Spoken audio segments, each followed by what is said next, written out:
welcome to the X22 Report. My name is Dave, and this is episode 375, and today's date is May 26, 2014, and the title of this episode is Russia and China are now working together to organize the global de-dollarization. And we can see that China has been making deals for many years right now. They've been setting up bilateral trade agreements with many countries across the world. They've been setting up clearinghouses, and we can see Russia and China have both been purchasing a huge amount of gold. And of course, with this Ukraine situation, it has now pushed Russia into overdrive in creating their own payment system, or now working with Visa and MasterCard to bring in the system into their country. So politics can't play a role in this, because Visa and MasterCard realized they will lose a lot of business. Because of these ridiculous sanctions that were placed on individuals, most of the Russian officials have removed their wealth from the Western banking system because they're afraid that there are more sanctions on the way. Banks in Russia were sanctioned, and it wasn't placed on the country itself because that would have a boomerang effect with the EU and the United States, and pretty much the economies of both would come crashing down because they are just held together with glue, tape, and spit, and that's about it. So they are working together, Russia and China, to create a reserve system to protect themselves. They are creating this entire system by making deals with each other, making deals with other countries, and we can see right now Russia has been selling their treasury bonds. We can see they've been reducing the reserves in dollar, and we can see that once China starts to really dump its treasury bonds, many countries are going to follow. Now, the central bankers of the United States government is not going to let that happen. They will create some type of an event, and this is why they are really pushing what's going on in Syria. Ukraine is falling apart. They had their puppet regime elections. They lost most of the country, so they are concentrating right now on Syria, and it seems like they are preparing for some major event. And we understand the elections are going to happen on June 3rd in Syria. So what did they do? Well, they decided to have a military exercise during this time frame from May 25th to June 8th. Is it a coincidence? I don't think so. I don't believe in coincidences. I believe this was completely planned. There are thousands upon thousands of soldiers in this area. They're bringing in more advanced weapons. We see other countries are all joining with this exercise, and this is definitely a push to create some type of an event to go into Syria. We saw the same buildup during the August of 2013 false flag event on Syria. And again, they're using the chlorine chemical attacks, blaming it on Assad, keeping the chemical weapons within the country so they can't get them out. The corporate media is letting us know that Assad has been hiding weapons, biological, chemical, and we can see right now is they put everything into place. They removed the government officials in Syria out of the embassies in the United States. They told them all to leave. They brought in the opposition and said, you are now the liaison, the future government of Syria. The President Obama was out there saying Assad has no future whatsoever in his own country. Again, this is a sovereign nation, and he's out there saying that he has no future whatsoever. So we can see this is a complete buildup.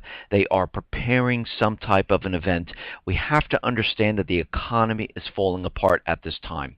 If we look at retail right now, every single retail store is having a problem. I would say about 95% of the stores. And we go down the list here.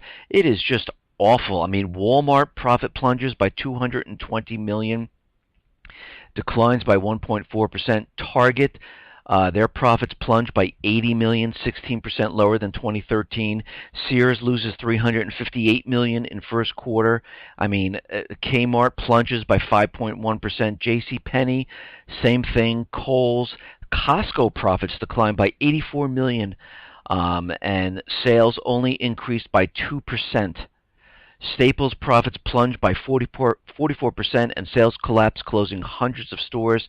Gap income drops 22% as same-store sales fall. American Eagle profits tumbled 86%, and of course we know they're going to close about 150 stores.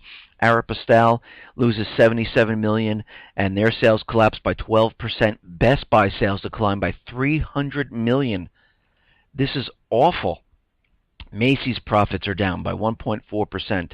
Dollar General plummets by 40%. Urban Outfitters earnings collapse by 20%. McDonald's earnings fall by 66 million. Darden profit collapses by 30%. TJ Maxx misses earnings expectations as sales and earnings flat. And Home Depot misses earnings expectations as customers' traffic only rises by 2.2%. This is getting terrible, and when all these stores start to close down, there's going to be a huge amount of empty retail space. These plazas are going to look empty. These malls are going to look empty, and that's going to reduce the amount of traffic going to these areas.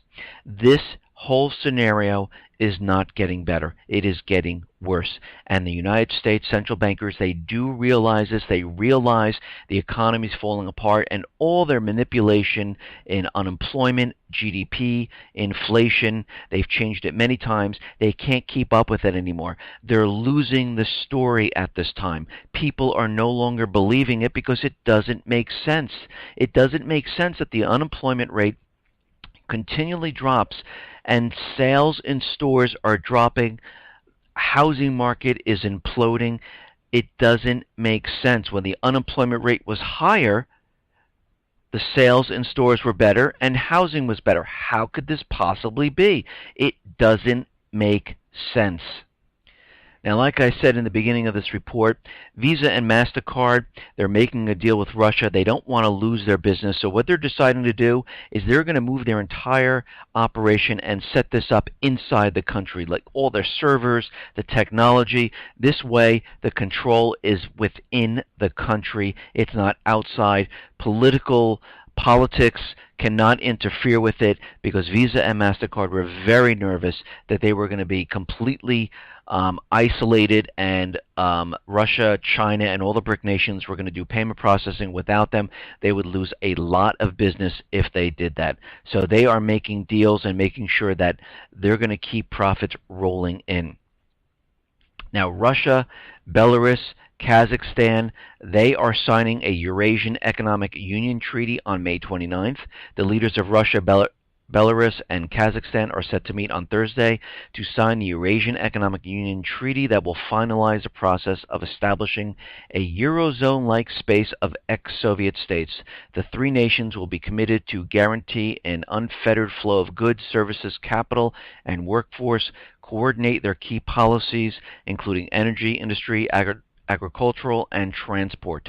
The treaty, to be signed in Kazakhstan's capital, will come into force on January 1st, 2015. The summit will also consider a roadmap for Kyrgyzstan to join the Moscow-led customs union and the Eurasian Economic Zone. So they are making preparations. They are moving their agenda forward. And of course, as we know, China and Russia, they are totally joining forces to de-dollarize the entire world. According to a statement made by President Putin during his recent visit to Shanghai, Russia and China have reached an unprecedented level of cooperation that encompasses aspects ranging from energy trading to military drills. Russian President suggests that two countries are working together in order to modify the existing practices regarding currency reserve management. We must ensure and guarantee that these reserves are safe and used rationally and efficiently using national currencies, the yuan and the ruble, in international settlements and other is another topic. We have made the first modest steps in this direction, and we will continue exploring opportunities for working together in this segment. The implied message is completely clear. The U.S. dollar and the U.S. Treasuries are no longer trustworthy, forcing Russia and China to look for other financial instruments, other currencies, and other ways to safeguard the value of their currencies' reserves.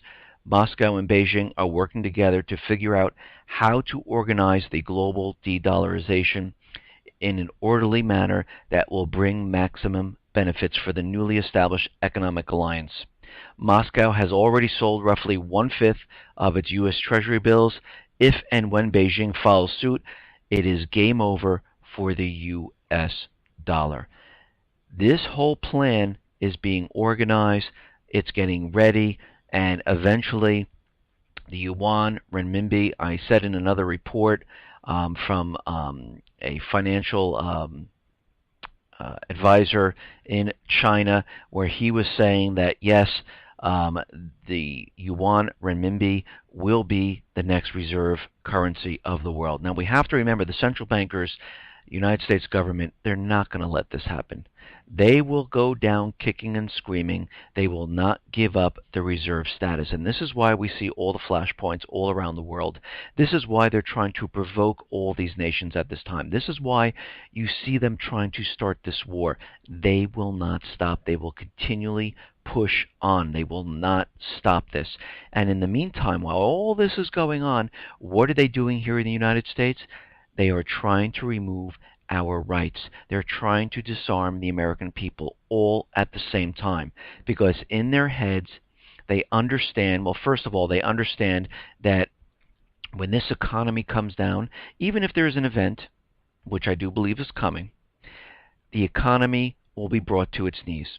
People will be very upset. People will lose their wealth. People will riot, and it will be very, very ugly. And they realize this. This is why DHS was created, to control, spy on the American people, and to organize and protect the authorities in government. This is why this was all created.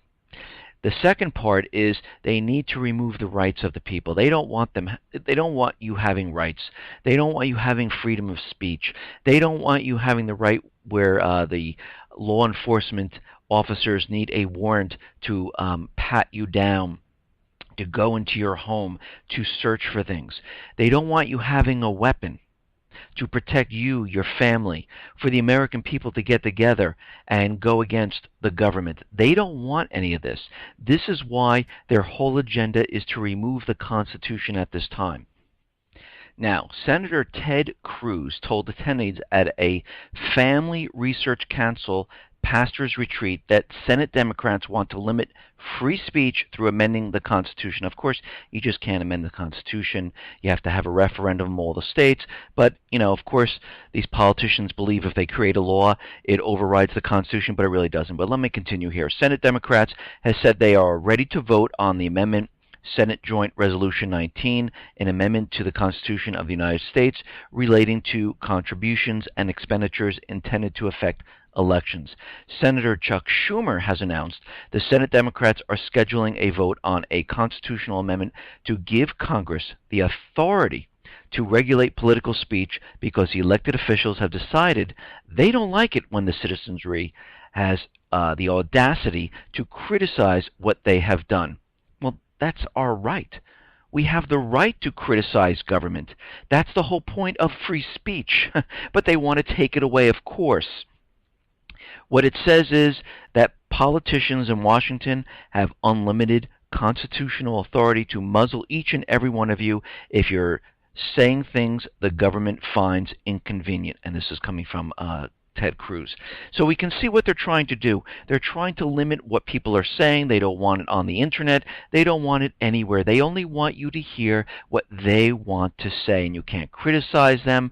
But again, this is what our founding fathers created for the people. The people have the right to criticize their government because these are the servants of the people. We do not serve them, they serve us. If we don't like what they're doing, we remove them by a crowd of people saying, you need to leave, you need to resign, and this is what you need to do. Now, of course, government doesn't like to do that. They like to keep their power. They love their power. They love their authority, and they never want to leave. So what happens is they come down on those people with force. They usually bring out the military, or in this case, DHS, because that's what it's created for, to come down on the people. And this is why our founding fathers said every person has the right to bear arms because the people need a way to defend themselves and say, no, you're going to listen to us, you're going to resign. And we can see how this is all starting to take place now. Now, we see what's happening out in Santa Barbara. We saw what happened. There is a mass shooting, and of course, this mass shooter stabbed like 3 people, then shot 3 people, and again, this is the same typical mass shooting that we've seen over and over again. Witnesses are out there saying that there was another person in the car who was shooting. We can see this person has psychological problems. He was on drugs, trying to control it. He was being seen by 3 different doctors. And of course, all this evidence was left behind so everyone could see it. And now what do we have? Well, we have government official Senator Richard Blumenthal on Sunday. He wants to revive gun control legislation rejected by Congress back when we had the Sandy Hook incident. And of course, here we are, because you have to understand, and I've been saying this over and over, the UN Arms Treaty is pending in the Senate. The president will sign off on it if they can get it through. The Dianne Feinstein bill is pending in the Senate. The president will sign off on it if it gets through. Now, all of this is being done on purpose. He's already created all the executive orders that support these 2 bills. They are ready to go. It will disarm the American people. This is what they've been trying to do all this time. And you can see with every single mass shooting, this is their agenda. They will not stop until they can get these bills passed. And of course, during the Boston bombing, they were voting on the Dianne Feinstein bill. Of course, it was shot down. The president went in there and said, listen, don't remove it from the Senate. Just leave it there, leave it pending, because we got a special event coming up very soon that will pass it. And this is what they've been trying to do since this time. I mean, they don't work very quickly in doing these things. They let a little time go by, they ramp it up with many mini mass shootings, and then they bring on the last one that is horrific. This is ridiculous, we had enough, and now we have to pass these bills. And this is exactly what is happening. Instead of going to the heart of the problem, they're using it as we need to pass gun legislation. Of course, 3 of the murders was done by a knife, but you don't hear anything about that. That's kept very quiet. It is not the weapon, it is the person. If you look at the person, it's psychological. If you look at the medication he is on, it's a problem, but they never like to bring that up. They always go right to the weapon, just like an alcoholic who's driving a car. They don't say the car did it. No, they go back to what the cause was. It was the person who was drinking way too much, couldn't stay on the road, and they hit people. I mean, I was in an accident. A person was coming down the road. It was at night. I was going forward. He hit me head on. He backed up. My bumper was stuck in his bumper, and he drove off. They found him a little while later. He was completely drunk. He was swerving all over the road when he was heading towards me.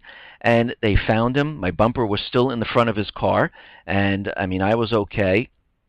And this has nothing to do with the car. It had to do with what he was doing. It's the same thing with what is going on now. And the only reason all this is happening and they're making a big run-up and a big play is because they want those bills passed. And this is what they're trying to do. Now, it looks like we're having problems in the European Union. A lot of votes are coming through, and people are voting the opposite way. And, of course, Draghi's out there saying people voting across Europe are clearly disengaged. No, maybe they're sick and tired of all the lies. Maybe they're sick and tired of all the promises. Maybe they're all sick and tired of all the austerity. Maybe they're just sick and tired of living the way they're living, which is every single day trying to find food, trying to make ends meet. Maybe they're just tired of all this. And we see this happening in all the different countries in Europe. And this is going to be a good thing that's happening, because it's completely having an effect on those in power. And we'll have to see how all this plays out as we go forward. Now, of course, Obama, he was out in Afghanistan, and he's out there saying that the troops are going to pretty much stay here beyond 2014. With the bilateral security agreement, assuming it is signed, we can plan for the limited security presence in Afghanistan, which means they're really not going to leave. They're going to keep soldiers there, and you'll see they'll continually ramp up more and more soldiers as time goes on. Of course, Karzai did not sign the bilateral security agreement. They're waiting for the next president to be elected and come into office, and they will try. Of course, the United States central bankers will try with this person, but again, he was out there saying that he doesn't see the soldiers actually leaving Afghanistan. Of course, they're not going to leave Afghanistan because China is there. They are making deals in Afghanistan. They're helping them mine the copper, which is like the third largest copper mine. And they're not going to give up the poppy fields because those pay for all the covert operations. So we can see that this is going to continue. Now, there's an analyst out there saying that the U.S. reluctance to withdraw its forces from Afghanistan is part of a scheme to expand their control across the Middle East in an attempt to protect Israel's interest. Rodney Martin, a former U.S. congressional staffer, made the comments in response to U.S. President Barack Obama's recent remarks about Afghanistan. This is all part of a greater scheme that is well publicized called Project for New American Century to secure basing rights all through the Middle East. Project mainly takes into account to make sure that that America can bully other nations where they do not have interests, such as Iran. So this seems like it's a complete plan in what they're doing here. Now, in Ukraine, Putin is out there and he is dismissing speculation that the U.S. gas supplies to Europe will impact Russia's gas revenues, saying American firms will be better off concentrating on the Asian markets. And he went on to say, in order to set up exports of liquefied natural gas, the infrastructure has to be created on either side of the Atlantic, and everyone understands that this takes both time and money, and I don't believe the United States will be able to supply Europe with the amount of gas that they actually need. They will still need the supplies from Russia, and of course the United States is trying to make promises to Europe like, don't worry about it, we got you back. Even if they cut off your supplies, we'll help you out, and I don't think it's going to happen whatsoever. Now, the EU Energy Commissioner, he is out there, and he's saying Ukraine must pay their gas debt.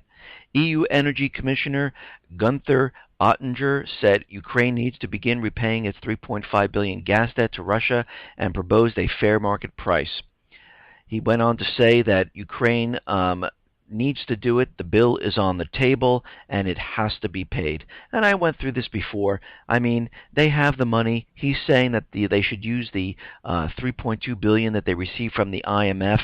They should use that to pay for some of the gas. And of course, Russia is doing a prepayment plan where they need to pay for their next round of gas, or they're shutting it off, and that's coming up like June 3rd. So we're going to have to see how that plays out because we're getting close to that date.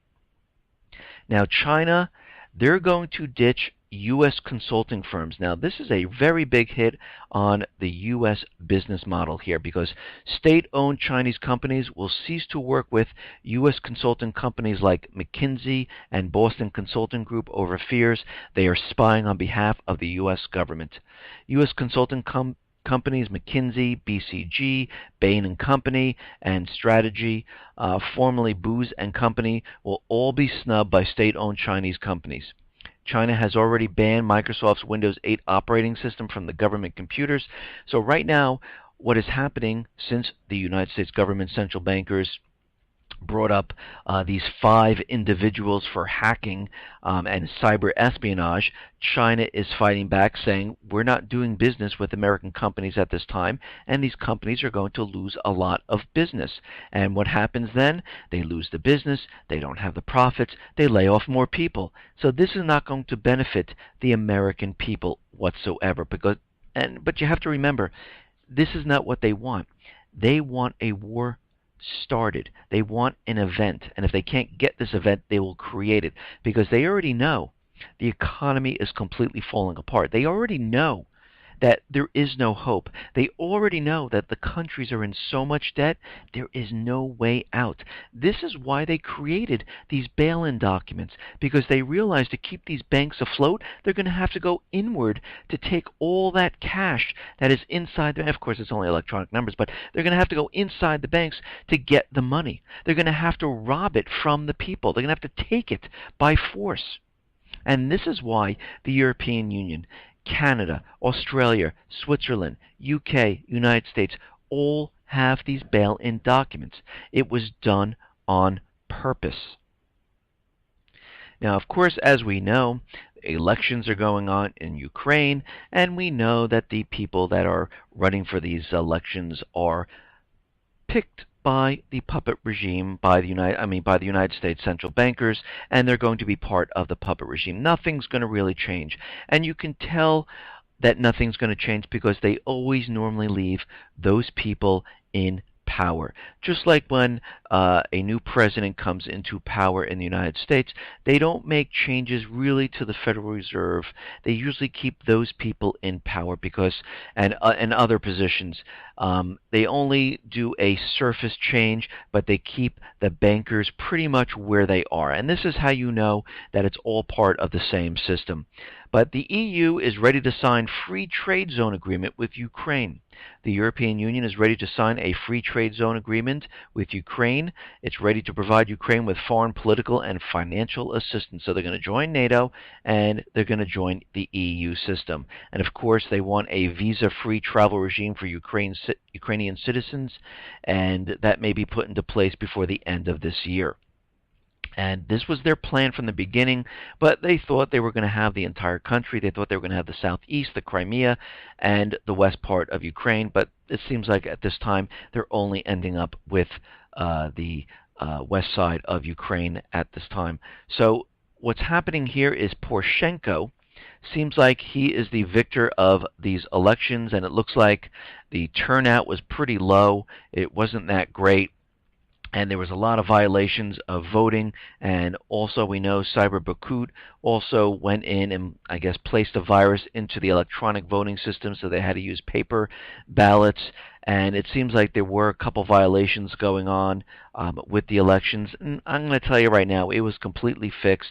They wanted who they wanted in there. They got that person in there, and it was all staged to make it look like it was democratic and the people had a free election system, which it really didn't. It really didn't. And what we're seeing right now, Moscow is saying that, all right, we'll treat the results of the presidential election in Ukraine with respect. We will show a respectful attitude towards the will of the Ukrainian people. And of course, they want them to respect Russia's viewpoint and the people of Ukraine. And we're going to have to see how that goes, because I just don't see it going anywhere except intensified anti-terrorism forces in the southeast section of Ukraine. Now, the people in Lugansk who had a referendum, they are saying that they imposed a ban on the sale of corporate rights at this time. And this is coming from the Lugansk People's Republic. They've signed a decree banning the sale of corporate rights, production facilities, companies, equipment, buildings, and other assets that could have negative economic impact on the people of Lugansk.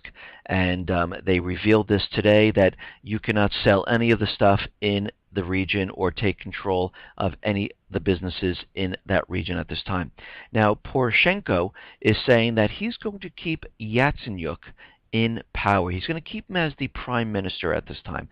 And as you can see, Yatsenyuk, or Yats, they like to call him, he was placed in there way before the coup. They knew exactly he is a banker, and of course he's going to be kept in place. Of course he is, because it's part of the puppet regime. Nothing will change. It's an illusion to make everyone believe that this was democratic, it was free, and look, they have an elected government, but they're keeping the key players all in power. And we have to remember, the anti-terrorism forces are still moving in the Donetsk, the Lugansk area. They haven't stopped. They're still firing on the people. Of course, those regions are telling Ukrainian officials, we want you to remove yourself. We are no longer part of Ukraine. And that part has not stopped. And of course, the newly elected president is saying that, he's going to stop the wars, and it's always lip service. Yes, we're going to, just like the United States, the presidents, we're going to remove our troops from this region, that region, and it never really happens. It's all lip service. We have to actually look at their actions. So he's talking right now. It sounds really great, but they're continuing with the anti-terrorism intensified force on the people in the southeast regions. Now we understand in Turkey, which is a NATO-backed country, and there are riots in there. They're rioting against Erdogan, and the United States is supplying the military police in Turkey with tear gas and other military assets to fight against the riots and the people rising up, because they don't want to lose that puppet regime in Turkey at this time. They want to keep that government in power, because you can see around the world, in Thailand, you can see it happening in the Middle East, where things are getting out of control. They don't want to lose their puppet regime government. They need these people in place to keep the illusion, to keep everything propped up, to keep control. But slowly but surely, they are losing control in all aspects, and they realize this. And when I say their backs are against the wall, yes, they have all the money. Yes, they have all the power, but they are slowly losing it, and they realize this. They realize the economies are coming down. And when I say their backs against the wall, is that the people of these countries are rising up. When these people rise up and they take back their countries, they're no longer going to have a private Western central bank. They're no longer going to sell their natural resources using the US dollar. They will use other currencies. They will use gold or anything else to sell their natural resources. And the private Western central bankers do not want this to happen, especially because what happens is they then don't need to keep the US dollar in reserves, and that comes flooding back to the United States. It devalues the dollar, and we see hyperinflation here. Before this happens, the United States central bankers will start an event, and they've already put their plan in motion with Syria, and they are not stopping right now. And again, I do not believe in coincidences. Jordan is expelling the Syrian ambassador amid tensions. And we understand in Jordan right now what's happening. We understand they're having drills at the same time the elections are going on. We understand that weapons are being filtered down into Jordan, that they're training thousands upon thousands of paid mercenaries, and they are getting prepared. And right now, this says Jordan has ordered Syria's ambassador to leave the country in 24 hours, accusing him of making offensive statements about the U.S. allied kingdom. The government considers the Syrian ambassador to Jordan persona non grata and has demanded him to leave the country within 24 hours. The ministry claimed that the decision came after Ambassador Bahajit Suleiman's repeated insults to the country and its leaderships. Jordanian officials say the ambassador had warned the U.S. allied kingdom that Syrian missiles could be used against Patriot batteries, which are expected to be deployed in Jordan soon. Now, why are they deploying Patriot batteries there? Could it be that there's going to be some type of an event? They already have the soldiers there. They already have the military assets there. And by the way, the Patriot batteries were always there from the last time they brought down the military assets back in August of 2013. So all of this is in place for a very specific reason. Now, Syria said, well, if you're going to expel our ambassador, we're expelling your ambassador. Syria is set to expel Jordan's ambassador. It's a tit for tat, of course, saying that he has 24 hours to leave the kingdom. Now, all this is being put into place. All what we're seeing right now is a build-up to this event that is going to occur. Now, the Washington Post is out there, and they are seeking U.S. patrolled safe zones in Syria. The Washington Post neocon editors have made another strident appeal for President Barack Obama to abandon his passivity, to do something to help the rebels in Syria, complaining that they continue to receive far too little help from the United States. Well, it's all covert right now. They don't want everyone to realize what's exactly going on here. Yes, behind closed doors, Congress voted to send weapons, and then we come to find out they're receiving anti-tank and anti-missile, anti-aircraft weapons. We come to find out that they're training paid mercenaries in secret bases in Jordan. We come to find out that there's an exercise going on, which is really not an exercise, it's in preparation for this event. And the Post ups the ante by boldly asserting that Syrian dictator Assad continues to launch chemical attacks in rebel-controlled neighborhoods. Yes, the corporate media is keeping this up to make everyone believe that he still has chemical weapons, that he's still using them, and he never used them before because it came out that the paid mercenaries actually were using it. Post editors on Saturday called on the Obama administration to undertake a responsibility to protect mission by violating the sovereignty of Syria, by breaking international law through military action inside Syria's borders to establish a safe zone for the rebels. Now, if this actually does occur, this will kick off World War III, because we have to understand that Russia has Syria's back. China and Russia and Iran are making a deal with each other, a security deal. So we can see what is going on at this time. And right now, the Al-Qaeda rebel division in Syria that are the paid mercenaries, they have claimed the launch of weapons production and has attacked Syrian army positions in Homs. So they're producing their own weapons, they're saying, at this time. So if we take this all into account, we can see that this is all playing up to the next event, because they need this event because they realize everything is really starting to fall apart now. Their illusion is falling apart, and there's no other way around this at this time. Ukraine at this time is lost. Thailand is lost. They're having problems in Libya.